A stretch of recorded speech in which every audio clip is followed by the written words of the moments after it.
Pagbasa ng pantig. Kakekikoku.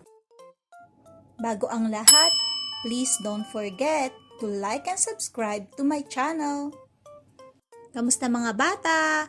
Heto ulit ang inyong teacher Riri para magturo sa inyo ng pagbasa ng mga pantig.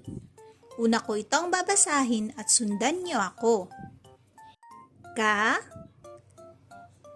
ke, ki, ko, ku. Ulitin natin. Ka, ke, ki, ko, ku. Ngayon, kayo lang ang magbabasa.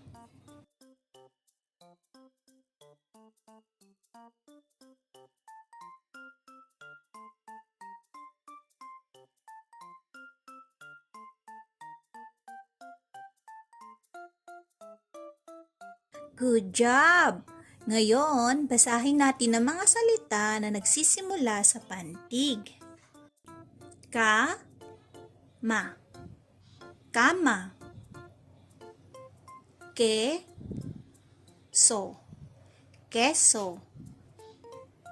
Ki, ko, kiko.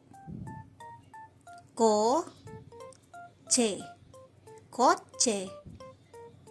Ku, bo, kubo. Good job! Kaya mga bata, huwag kalimutang mag-practice lagi magbasa sa bahay. Salamat sa panonood at hanggang sa susunod ulit. Paalam!